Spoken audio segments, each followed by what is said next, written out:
De la Universidad Torcuato Di Tella, hoy vamos a entrevistar a Jacqueline Morillo. Ella es especialista en relaciones comerciales internacionales y vamos a consultarle cómo ve a la Organización Mundial de Comercio. De la misma manera, en cómo analiza la agenda de tratados de libre comercio entre Argentina y el mundo. ¿Cuáles son las agendas pendientes, las relaciones comerciales entre Chile y la Argentina? Y sobre todo, ¿cuál es el modelo chileno de inserción comercial internacional? Quédate ahí cerquita, mantenete cerca del televisor, que vamos a analizar con Jacqueline Morillo todos estos temas y mucho más acá. Desde el Congreso de la Sociedad Argentina de Análisis Político, acá en la Universidad Torcuato Di Tella, seguimos entrevistando en este caso Jacqueline Morillo. Ella estudia en Chile procesos comerciales internacionales y la tenemos acá. ¿Cómo estás? Mucho gusto, ¿todo bien vos? Muy bien. Te queríamos preguntar primero que nada de los tratados de libre comercio. ¿Funcionan a los efectos de mejorar el comercio internacional? Bueno, en el marco de la Universidad de Chile, el Instituto de Estudios Internacionales ha desarrollado en diversas oportunidades e investigaciones específicas. También existe una muy buena relación con la Universidad de Berna, el World Trade Institute, que también está desarrollando por medio del proyecto DESTA una focalización de estudios justamente de los TLCs. Lo que se encuentra en una primera instancia es que dependiendo de las economías y dependiendo la estructura económica de los países, efectivamente sí tienen un valor agregado a la hora de mejorar las condiciones comerciales. No así, no me animaría a afirmar que efectivamente existe una promoción del comercio, es decir, si no existe el gen comercial de manera inicial, probablemente un tratado de libre comercio no lo genere per se. O sea, es una iniciativa de política que en el fondo complementa una estructura económica nacional. Ahora, en la visión comercial en el mundo se ha modificado bastante con el ascenso de Trump. El ascenso de Trump marca una modificación desde el punto de vista del comercio internacional con este paradigma liberal clásico en torno de menores barreras mejoran el comercio. Ahora parece ser que se levantan nuevamente barreras. ¿Qué reflexión haces de esto? Bueno, a ver, el tema del proteccionismo en el mundo en general es un tema relativamente controversial porque se define a partir de una lógica de política interna. El proteccionismo lo que busca es proteger la industria, ergo proteger el trabajo y garantizar trabajo obviamente a la población nacional. ¿Cuál es el punto con Trump? Bueno, Trump tiene un discurso muy controversial, pero que es muy seguido por determinadas masas y sectores de las economías estadounidenses. ¿Cuál? Bueno, en particular lo que tiene que ver con lo mal llamado redneck, que en realidad es la gente que trabaja el campo, la gente que está más enfocada en la parte de agricultura, trabajos que requieren menor niveles de cualificación, por lo general tienden a seguir y bueno, efectivamente el mayor número de votantes de Trump vino por aquel lado. Claro, ahora, exactamente. Están menos insertos también en el mundo, ¿no? Sí, el punto aquí es más que nada pensar en Trump como un fenómeno político quizás no determinante. Yo no me animaría a decir que el mundo está en una tendencia de retracción hacia el proteccionismo, pero sí que efectivamente que la principal economía del mundo esté liderada por un personaje con las calificaciones de Trump, sí cambia el terreno de juego. Ahora bien, ¿cuál es el problema con el ascenso de Trump? Bueno, en primer lugar, la falta de ratificación de lo que fue el Trans-Pacific Partnership, que fue probablemente uno de los megacuerdos más importantes en la historia de los acuerdos comerciales. Explicarle a la gente, ¿de qué se trataba esto? Bueno, este era un acuerdo comercial que en el fondo estaba enfocado en unir distintas economías de diferentes regiones. Por ejemplo, se encontraba Chile, se encontraba Perú, se encontraba México, se encontraba en particular la Alianza del Pacífico, digamos. No necesariamente la Alianza del Pacífico. La Alianza del Pacífico en el fondo es otro tipo de iniciativa, es una iniciativa más enfocada hacia la exportación de productos hacia Asia, que en el fondo se gesta en la cuna del Pacífico y efectivamente ahí empiezan a buscar facilidades de comercio. El TPP es más importante, más grande. El TPP es más grande porque implica un compromiso real, implica un compromiso entre las partes.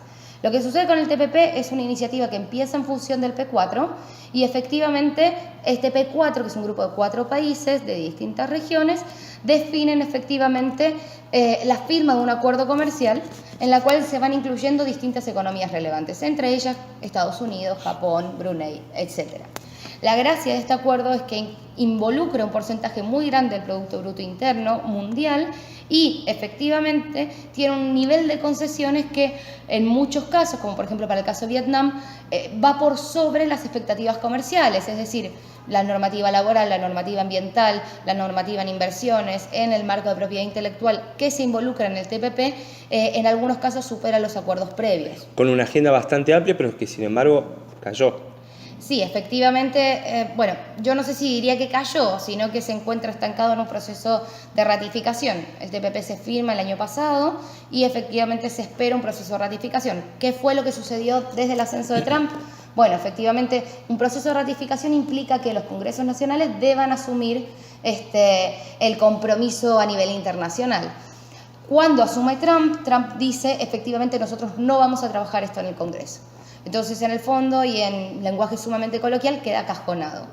¿Qué es lo que pasa con el TPP? Bueno, efectivamente hay como un efecto de revisión o reajuste de la dinámica comercial. Este megacuerdo tan importante, con tanto tiempo de negociación, ¿cómo podemos hacer para efectivamente mantener ese lazo comercial? A lo que ahora han surgido distintas iniciativas para renovar las negociaciones a partir de la salida de Estados Unidos del acuerdo. Vos decís renovar el TPP, ver de qué manera lo sacamos a flote, pero entonces, ¿cuáles son las agendas pendientes del comercio internacional en materia de tratados, de iniciativas, de números? ¿Cuál es la agenda de lo que falta? ¿Por qué te pregunto esto? Porque en la Argentina se va a desarrollar la cumbre de la OMC y son todos estos temas lo que vamos a tener que reflexionar como comunidad internacional y va a ser sede Argentina. ¿Qué sugerirías vos que como agendas pendientes se involucren en el debate allí? Bueno, inicialmente nosotros tenemos que pensar la OMC como un grupo de países o economías, correctamente se llaman economías porque, por ejemplo, participa Taiwán, que Taiwán en el fondo no es un país per se. Entonces, este grupo de economías lo que hace es negociar transferencias o transiciones comerciales entre los países miembros. Las economías que participan dentro de la OMC efectivamente tienen su agenda internacional y su agenda interna propia. Entonces, claro, muchas veces negociar desde el plano multilateral disposiciones comerciales suele ser más complejo que negociarlas de carácter bilateral o inclusive, el caso chileno, por ejemplo, de carácter unilateral. Ahora bien, ¿qué es lo que sucede con la agenda? Bueno, efectivamente la OMC tiene una agenda determinada. Hace relativamente poco se aprobó el Acuerdo de Facilitación de Comercio en el marco de la Ronda de Doha, pero el gran problema con la Ronda de Doha es que efectivamente faltan ciertos ajustes. ¿Cómo funciona la OMC? Bueno, se arma un paquete de temas, se arma una agenda y esa agenda efectivamente se discute. Una vez que se cierra la agenda y que se llega a acuerdo en los diferentes tópicos, efectivamente ya hay un traspaso a una siguiente ronda con nuevos objetivos. La ronda de Doha no fue cerrada hasta el momento, por lo que la OMC tiene un importante desafío que es renovar esos compromisos internacionales y efectivamente darle fin a la ronda de Doha para poder comenzar con nuevos compromisos. A nivel bilateral, sí, creo que sí, el tema de los megacuerdos es bien importante. Entre los países miembros. No necesariamente entre los países miembros. La OMC funciona a nivel multilateral. Es decir, nosotros necesitamos el acuerdo de todas las economías para que se apruebe una disposición OMC. Vos decías en el ambiente bilateral, ¿a qué te referías con eso? Bilateral, en lo que tiene que ver con las relaciones comerciales entre los países. Es decir, Chile, Argentina, etcétera. O sea, mencionás como Chile y Argentina. ¿Qué es la relación? ¿Cuál es la relación que tiene Argentina y Chile en materia comercial? ¿Es positiva? A ver, cualquier relación en materia comercial es positiva y esto creo que es un sesgo de profesión. O sea, sí creo que las relaciones comerciales forman parte de una idea de política pública porque forman parte de ese corpus de política exterior, que no deja de ser una política pública, y en el fondo la relación entre Chile y Argentina es bien compleja en el sentido de, bueno, existe un lazo comercial, existe una ribera, pero estamos divididos por la cordillera. Yo viví mucho tiempo aquí en Argentina, luego me mudé a Chile, y efectivamente en el tiempo que he vivido en ambos países he notado que existe una retroalimentación, sobre todo en la zona sur. En la zona sur, tanto Argentina como Chile, es mucho más palpable y es mucho más directa. Quizá un poco Mendoza también, ¿no? Mendoza lo que tiene es un tema de cercanía, tienen el paso. Entonces, pero vos notás más en la Patagonia. En la Patagonia lo que pasa es que hay mecanismos de cooperación subregionales. Entonces ya no va tanto por lo estrictamente comercial, sino por un tema de intercambio y cercanía. ¿Cómo es la balanza comercial entre estos países? Bueno, a ver, la balanza comercial fluctúa. Depende desde qué lado lo miremos, a veces es positiva, a veces es negativa. El volumen de comercio en general en la región es bien compleja. O sea, el volumen intrarregional de comercio no es tan bueno como la región esperaría. ¿Por qué? En el fondo, bueno, efectivamente porque los bienes que se producen son complementarios. Es decir, ¿qué quiere decir eso? Perdón, no son complementarios. ¿Qué quiere decir eso? Que efectivamente Argentina produce carne y Brasil produce carne. Entonces, no voy a ir a comprar lo que yo hago. Claro. La gracia acá está en cuáles son esos mecanismos comerciales que podemos mejorar para complementar nuestras economías y generar cadenas de valor global. ¿Qué es lo que pasa? Bueno, hay una iniciativa sumamente importante, tanto de la presidenta Bachelet como, en este caso, de Mauricio Macri, de efectivamente retomar las relaciones comerciales más allá de los acuerdos de alcance parcial y de los acuerdos en el marco del Mercosur para firmar un acuerdo de libre comercio entre Argentina y Chile. Se habla mucho también, además de los TLC, del modelo chileno de desarrollo, del modelo chileno de economía, incluso del modelo chileno en lo político. ¿Hay un modelo chileno en lo comercial o los partidos políticos al estilo Argentina no tienen un consenso de cuál es la inserción comercial de Chile?